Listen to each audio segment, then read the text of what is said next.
So, hi lovely people, Dave Dobbs here.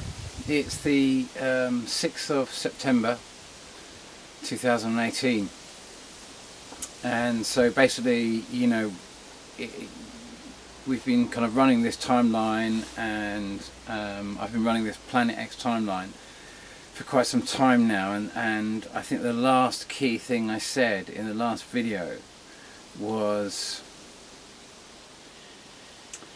that we saw the last basic major tidal anomaly round about, I think it was around about the 13th of August, and I said if it was Planet X that was causing that tidal anomaly,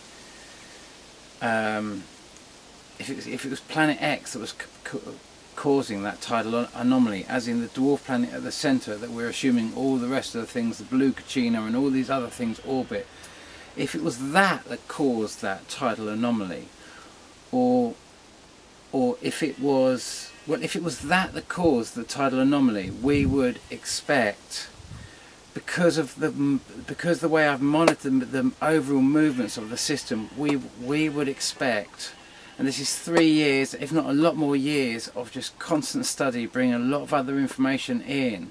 We're talking about a very slow mover. We're talking about 13 days movement every year, equivalent to Earth going right round the Sun in the same period in 1 year. So we're talking about a very slow mover, and we would expect, quite honestly, a tidal anomaly to occur round about, you know, that was outside of the ordinary, outside of what we'd expect a lunar kind of tidal movement. We would have expected 13 days after the 13th to account for the 13 days of movement of Planet X in my model. When that didn't happen, then that we came to the 26th. Now the most logical thing is obviously that the tidal anomaly began just before the big 17th flyby of last year, 17th of August, when we saw this big fist, this big L dragon. You know, it was massive. It was sighted by many different, it was corroborated, whatever it was. People called it an unusual cloud, but it's exactly what we expect to see. Now, the most logical explanation is that the tide was caused by that, as that came in and it brought the tide up and it moved out. Now, my problem with my model is that, and I've just watched Steve Olson. I've just watched his latest video, and I've been so busy doing comments and that sort of stuff, I haven't even had a chance to check my main mail actually. So if anyone's desperately trying to contact me on my main mail, I've been so kind of busy trying to desperately work out what the hell is going on, because when last year that happened, I couldn't say one way or the other whether it was Nibiru flying by or whether it was the coming into that beginning proximity of Planet X where the axis starts to move. And realistically we saw that happen in December, so we expect that really massive movement to occur in December, where, well, it's happening now, we're going into it right now really, but the real kind of like strongest, I'd imagine, kind of like axle shifting of our planet, I'd imagine, would occur by round about the middle of December. But what this means is that if we are going to get a tidal anomaly, you know, we're expecting it 4 days before the 17th, I'd imagine, and it could be less, it could be more, but I'm imagining 4 days before the 17th, which brings us to sort of like what about the 14th? Sorry, the 13th, and you know, by the time I get this message out, basically it's a week's notice. There's not going to be much editing on this message. It's really just I'll drop a few things over, but there's not really much more to say other than pointing out that even though where I have Planet X, the fact that we saw the blue Kachina, the fact that it seems to be blue, and the fact I'm hearing NASA talking about some story about something coming out of something, I have no idea what the story is, but I'm expecting all sorts of crazy stories to come out. I don't want to say exactly what it is, because it could be something coming out of Jupiter or something coming out of Saturn or something that has come up, but something blue. It's a rumour that I haven't cross-checked yet, but if I find anything I'll drop it in there. But whatever it is, those last images of that massive blue thing, it's evident that there's water on that thing. And I can tell you, if there's one thing I've understood about my observations, especially going back to all my Mars observations and how oceanic worlds work, is that unless you have a moon, you cannot have an oceanic world. And because of the way the cycles are going on this thing, I am much more of a mind that this big blue thing, whatever it is, this big blue, mostly water world, but looks like it's got areas of land on it, it's staring us in the face, that we struggle to believe it, orbits this red dwarf, and it has a moon, and that moon is what I've been calling Nibiru. And that moon has this odd 200-day cycle where it moves furthest from planet X and the Sun as planet X has gone over the Sun. In other words, like, we only see the moon when it's furthest away from the Sun, you know, from our perspective. When it's between us and the Sun, and it's neap and going beyond neap, it just starts disappearing more and more. And ironically, just to mention that the 17th of September the moon will be neap. It will be right in the middle. So whatever tidal anomalies are going on there, remember that we're nowhere near full or new moon or a full moon. You know, we're right in the middle. We're right at the neap point.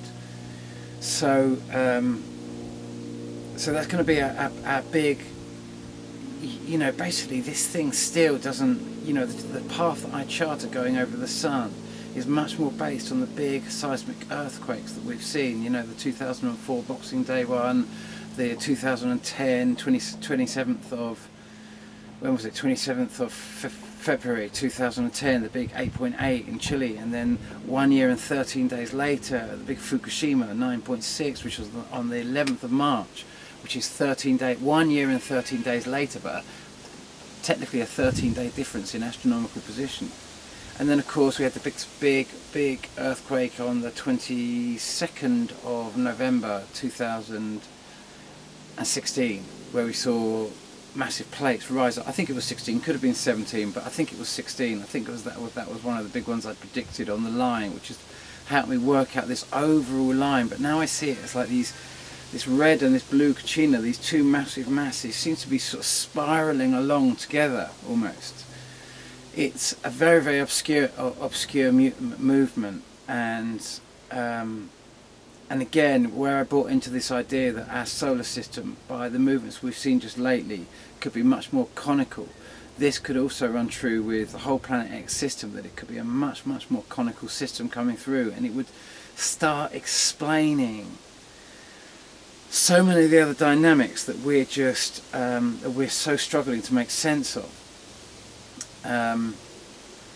But we are expecting a massive tidal anomaly to begin around about the 14th and to go right through, the 17th being the central point, and basically finish on the 21st of September, the first big sort of shifts. That is a realistic, so it doesn't mean going out in panic, that just means keeping a really close eye on what the oceans are going to do, because we could be much closer to it. So we can expect earthquakes, we can expect volcanoes, and we can expect oceans to go up. But at the same time, we've got all this Red Sea off the coast of America. We've had all the evidence that we had a recent flyby in another sense, you know, like I say, around about the 21st of June, which just, again, it didn't make any sense unless this blue Kachina is actually orbiting the red dwarf really quite rapidly. Like, it's got really quite a high spin around this red dwarf planet. It's a much tighter orbit with this other orbit of Nibiru coming out of that sort of concentric kind of orbit. it's a very odd thing to do, and to calculate that, where it took me so long to calculate my model, whereas putting all these different kind of like models in, and literally scene by scene loading them up into an animation sort of like program that kind of connects connects them via however they do it, and these animation packages, it was just basic Flash. You can imagine I'm not a genius at all, and it took me 3 months to make that model, laying out.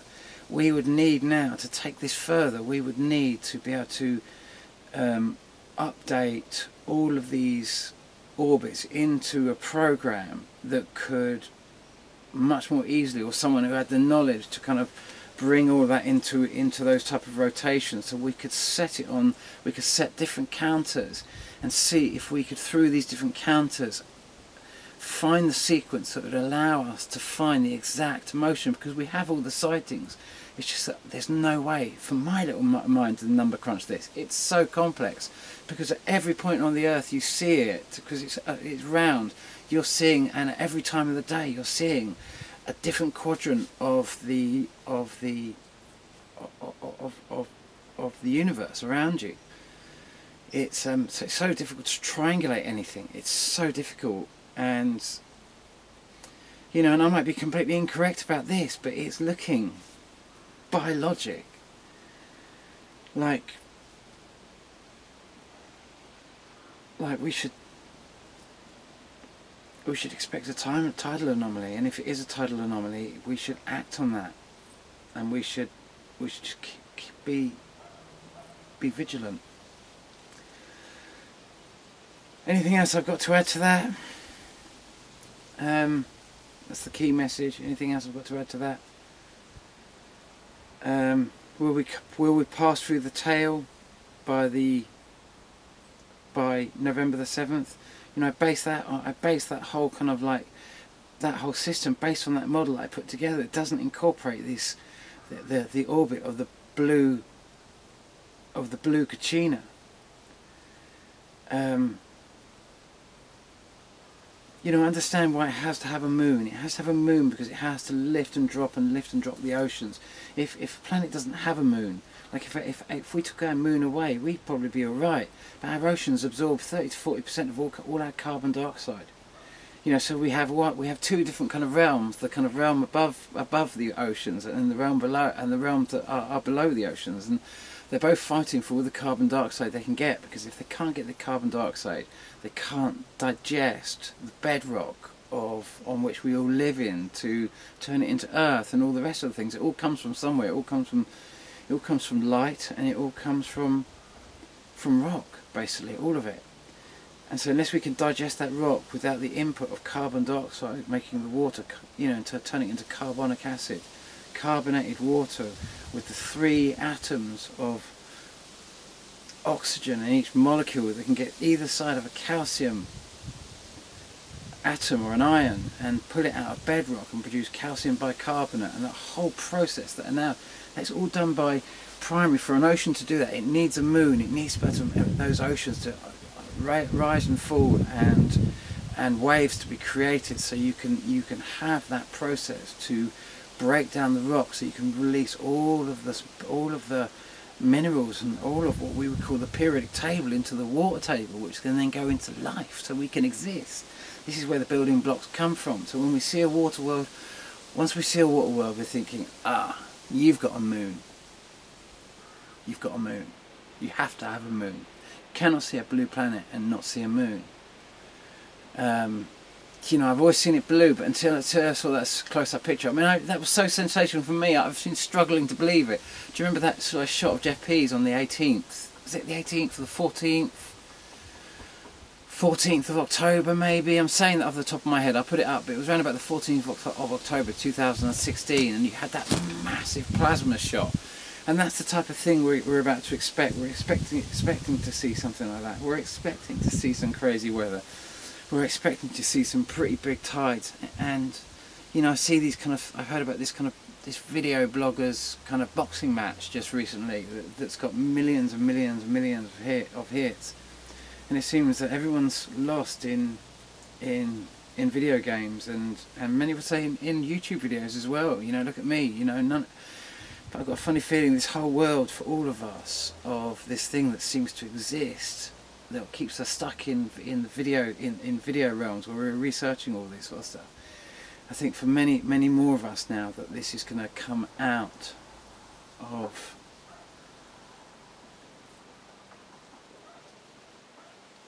digital. And I think we're going to really, for the great majority, you're going to start getting what this is. What does that mean doing? How prepared am I? I'm not prepared at all. I've got my mum in a little caravan ready to roll her off wherever she needs to go. I've got sort of like, I'm in my truck, you know, this is my garden at the moment. I'm just like, I've got so little food stored, I'm so not prepared. I'm just like, I just don't know what to do anymore, you know. I just feel, you know, I've needed to be here, and I feel like I've got to be in this country and go through whatever we've got to go through, because I've decided that we're not guilty, And I've had to come to that place, and I've had to go through that. I've had to go through this very soul-searching side of myself to decide that humanity really is being subverted in all this, and we need a miracle right now, and perhaps within all this the miracle will come, but I'm hoping that we all come together through this great challenge, and as we all see it, we realise that we've all been played in this, and that we're going to have to chart a course through this when we see the true gravity of the situation. That all that our governments are, they've just created a massive story to drive your attention away from this great thing. You know, like, even just as crazy as it seemed, Trump's big inauguration on the big day, on the big flyby on the 21st of January, when it was so massive and it flew by. It's just like,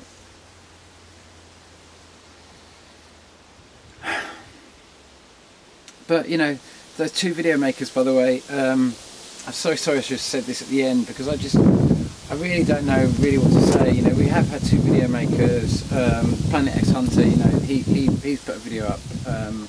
Dave Dobbs Object has made another appearance. So that's 3rd of May, September 2018, and I'm assuming that's coming in again. And then, because that point on the 21st was basically the internal point of the cycle that we saw, so we saw it then it's gone really small, and I'm assuming that's just going to get much bigger, much quicker. Not to hit us, but to come close enough to cause a tidal anomaly. Honestly, I do not understand its movements, but and this this new YouTuber who started to make some very interesting videos, Blue Kool-Aid. Oh yeah. Dave Dobbs. Oh, possible Dave Dobbs Object on Core 2. I'm so anxious about this thing at the moment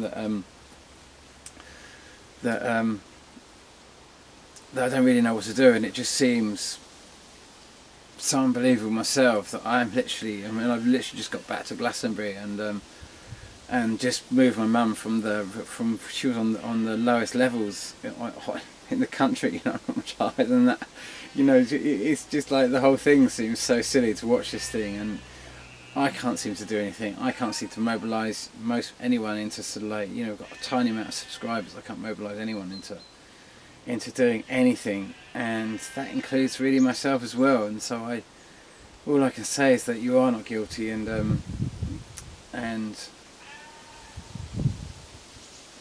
there's a lot of subversion, there's a lot of crazy stuff that's come out in everything that's been going on politically, and it is just a story. It's just a massive story to hide all of this that's going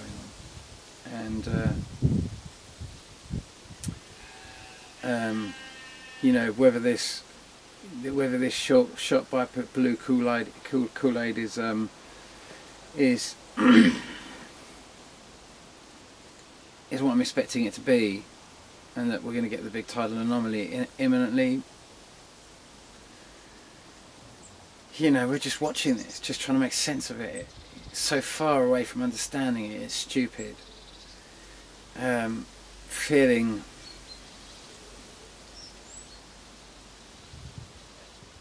as powerless as anyone else. You know, it's all of us, we've all done our best, we're all just trying to work out what this thing is, we're all just we're all just trying our best, and that's all this is about. And it's hopefully, in my understanding, this is just going to get rid of the big lot of mess that our heads are in at the moment. This will help really purify this process as much as anything else. It's going to be a very awakening time, but it's going to be a challenge. And you've got nothing to fear, even if you lose your life in this. You know, you were born in this whole process to kind of like come and witness this whole transition and see this whole crazy story and be part of this mad adventure. You know, you're here for this big time to see it, to be on Earth at this crazy time. So don't fear anything. You know, you have nothing to fear. You know, just do your best through the process. Be the kindest person you can be, just trying to help people out. I'm going to go out and get a load of food and do all that sort of stuff and everything else of that, but I haven't got that much money or anything else of that. But I just think we haven't really seen the kind of like coming together of the people yet on this, and we can't break out of kind of like stories thrown onto us, and many of them, all the different stories in their own way, focus on various parts of the truth, so we all just see various parts of the truth. But this, what I would call this bigger truth, what the fuss is really all about, is going to be woken up now, I think, you know. And I lost this ring the other day, and it was given to me in around 2009 by a friend of mine who'd bought it for himself, and he put it on. He didn't like it, and he passed me and he showed it to me, and he said, "What do you think of that?" And I sort of stuck it on. We were in Goa or something at the time, and I, you know, just sort of been on the beaches, still fully tan. I put this ring on, and he was just like, "Oh my god, it so suits you." And he says, "Do you like it?" And I was like, "Well, I don't know." He was like, "Oh god, man, you've got to fucking have that. That ring is so for you." And it had 9 stars around it, and I really had an affinity with this ring because of these 9 stars, and the 9 for me means service, and that service is what I felt I was doing when I was writing Laughing Gas. And of course I didn't realise that when I was writing Laughing Gas I was writing the backstory of what was behind Planet X, where this was coming from, and this message that was coming through. And I hoped to get a message, you know, like, don't worry about what the wall is, because I was told you just approach a wall and nothing gets past the wall that is a wall. And so it came about that time, and I felt that I was totally in service to that. And I feel like I've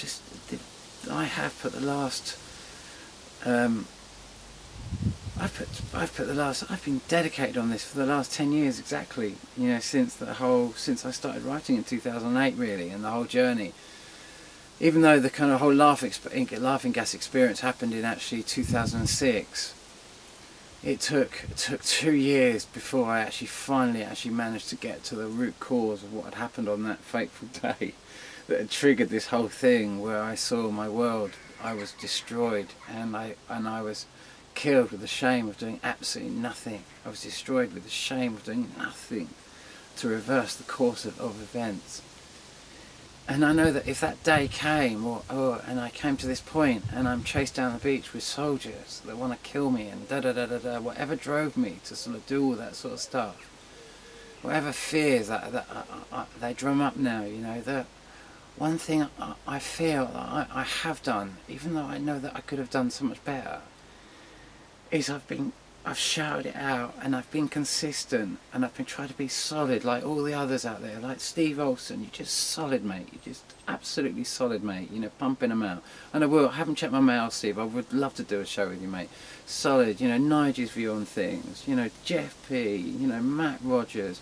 You know, there's a few people I'm going to probably miss out here, but Planet X Hunter. Come on, I've just got to think of them all now. And Stephen Spalding and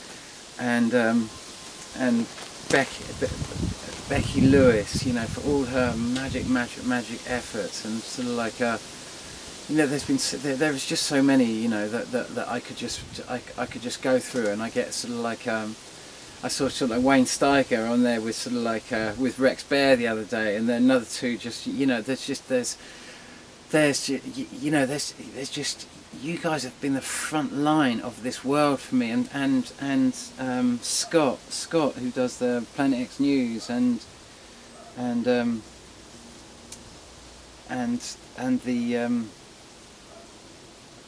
I don't want to say his wife because I'm not too sure if it is his wife, but what's her name? The proper physicist, Dr. Oh God, think of her name. I forget her name now. It's terrible. I'll put it up because I don't want to say it wrong, because it's like, I can't remember where it's from, but it's completely slipped my mind. I don't want to say it wrong, and anyway, I'll find it. I'll put you up as well, because though I'm not going to say your name because I say it wrong, but you did this video on orbits and about what is an open and a closed orbit, and it helped me so much. And I just thought, God, if I had that kind of knowledge way before, when I'd started this whole process of trying to understand, you know, how a flyby, or how something entering into another, how something orbiting or passing one object, passing another object, has different kind of like at different speeds and at different mass, has a kind of an angle of passage, and that angle of passage depicts whether it's not it's going to be a closed or an open orbit, whether it's going to carry on going and keep going and go on to somewhere else, or whether it's going to eventually come round and come back.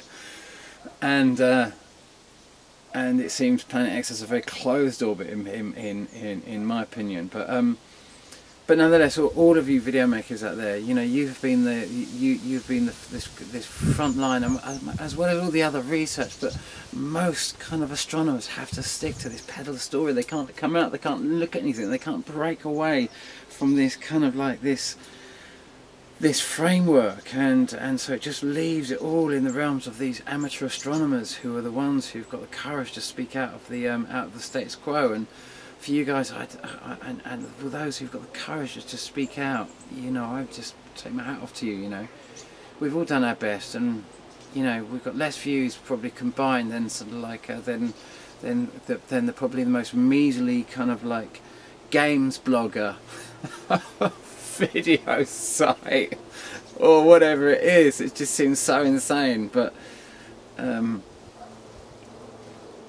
your work, and I think our work collectively, you know, hasn't been understood yet, and I think it will be, and I think it will be very soon.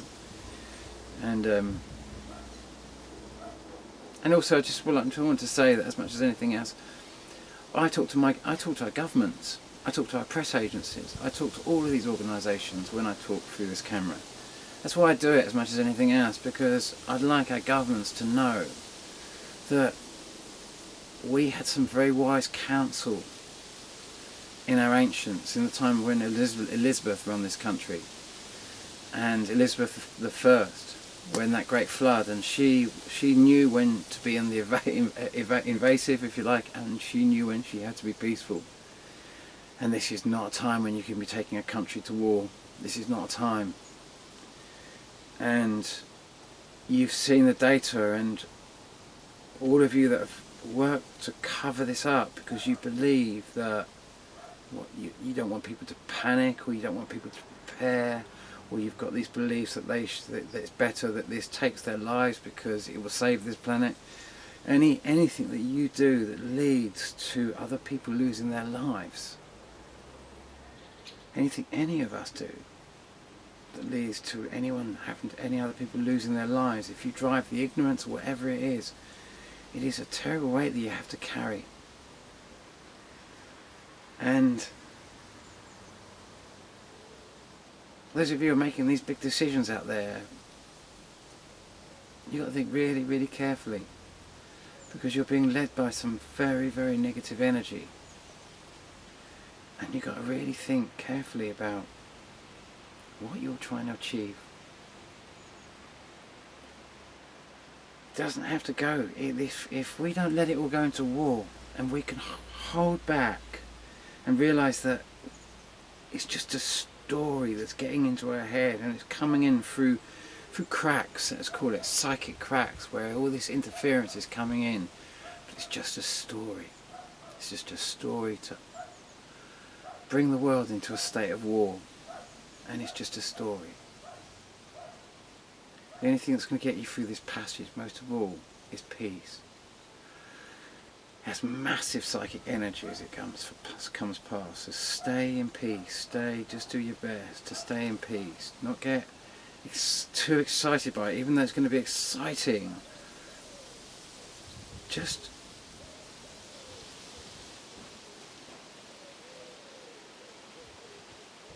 be aware of the tides and move appropriately.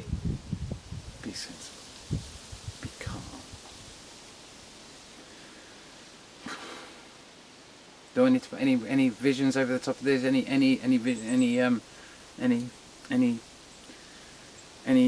of the flybys over the top of this?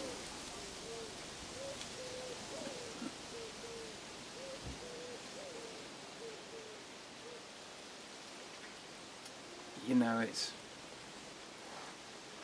I'm tempted just to let you kind of like get on, and you've seen all you've heard all the names and that sort of stuff. I'm tempted just to post the video now, actually, to be honest with you.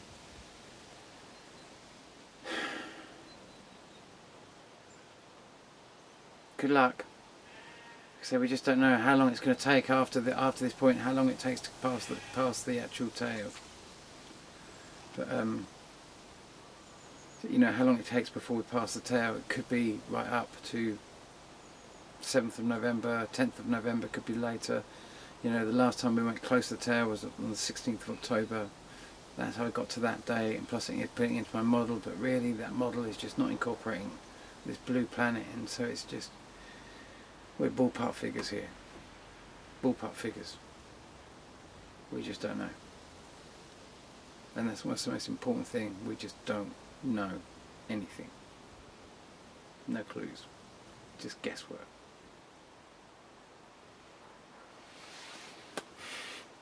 Follow your heart. That's all I can say. Follow your heart.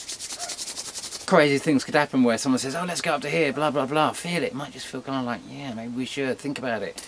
Just follow your heart. Go with it. And things might be unfolding. Just go with them. Chaos. It's number 8 energy. Number 8 energy. I know it's not 8, but I don't know if it is number 8. But it's number 8 energy. Let go a little bit. Just kind of go with the chaos of it.